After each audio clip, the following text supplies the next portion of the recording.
It was a setup, episode 2. About a month later, Linda had an issue with one of our lecturers. He asked Linda out, but she politely told him she was in a relationship. The relationship stuff was a recurring problem for Linda. Because she was too beautiful. With whom she was in a relationship with, I did not know. She had been turning people down. Students and lecturers alike. But Dr. Mike was not the regular guy. In Dr. Mickey's vocabulary, there was nothing like, no. Dr. Mickey's frustration of students in the campus was an open secret. Open in the sense that everyone knew about it, but secret in that you dare not speak out. He belonged to one deadly fraternity, so everyone was afraid of him. Female students were worst hit. Any male student who dated a female student Dr. Mike was crushing on had no business with graduation in that school. So after lectures that day, Dr. Mike asked Linda to see him in his office. On getting to the office, he told Linda to see him in his hotel room. It was the Linda told him she was in a relationship. I am Dr. Mike. No one says no to me. We run this campus. If you go to heaven, you'll see me. If you go to hell, you'll also see me. We rule everywhere. I know, sir, but I can't. I have a boyfriend and I can't cheat on him. In fact, we are getting married as soon as I'm done with my academics. Are you referring to that riffraff waiting for you outside? You can't cheat on that thing. Anywhere, my people told me that you two are dating. But what can he possibly offer you? Where will he get the money to maintain this beauty? I'm sorry, sir, I can't. I have to go. Linda left the office and the man began to rage. She met me outside and we left. She did not say anything on the road and I did not bother to ask. When we got home, she played the recording of what happened back then in the office. What can he possibly offer me? She asked. I can comfortably pay his salary for more than 10 years with ease, she added. She hissed and added, nonsense, as she went into her bedroom. On hearing that Dr. Mickey's salary can be comfortably paid by her, my spirit left me. I started thinking about my life. Linda had been the one feeding me for a long time. I had nothing left with me. If I did not meet Linda, maybe I would have dropped out from school. I sat on the couch and replayed the recordings. My main point was on where Doctor said, his people told him I was dating Linda. Who are his people? I asked myself. I did not want to be frustrated by Dr. Mike. I would have no one to pay my fees should I have any additional year.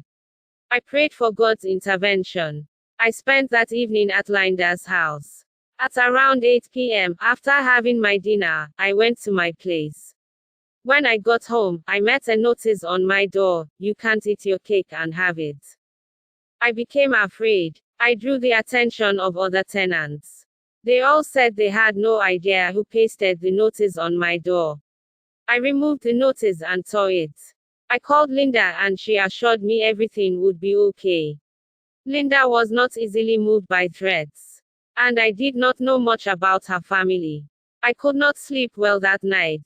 I thought about who Linda was in love with because I had never heard her mention anything concerning her boyfriend. So who could she possibly be faithful to? The next morning, I made it to her place very early. I found Linda on the couch, she was on phone. When she finished with the call, she handed me her phone to check the last SMS she received. I opened her message and saw it. It read, you can't eat your cake and have it. This is the same thing I got yesterday on my door, I said. Yes. I got the message this morning, she said. So what's the meaning of this? I asked. I don't know. Maybe we should wait a bit. We will know sooner or later. Did you try calling the sender? You can't call. It was sent as a bulk SMS. Bulk SMS. How many people received it? I don't know. Don't let it bother you. I know what to do. Go to the kitchen and make something for us. I don't want to be late for lectures today. When we got to school that day, the first lecture we had was Dr. Mickey's. At the end of the lecture, he gave an assignment and asked us to submit the assignment in his office. We were not allowed to submit by proxy. I entered his office in the company of Linda and two other female students. 15 minutes after we left his office, I got a call from our course rep that Dr. Mike was looking for us. Us? Me and who? I asked the course rep. I guess you and Linda. Why? I don't know. I'll suggest you meet him at once.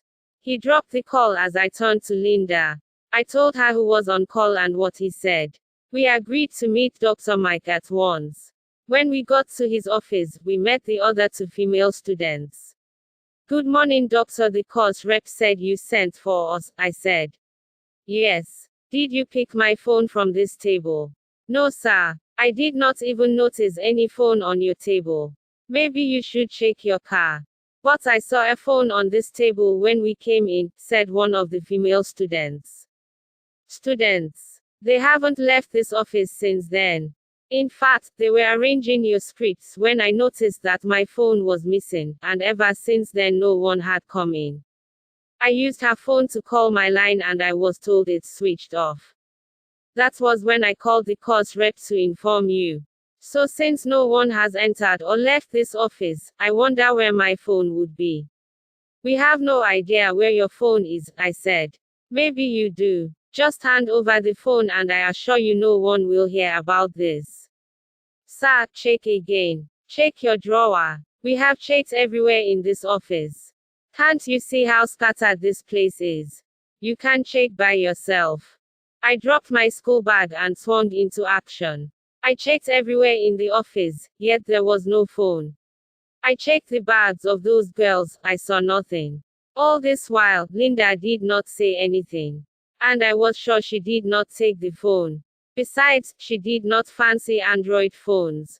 Just then, Doctor brought out a diary from his drawer, collected a phone from one of those girls and dialed a number.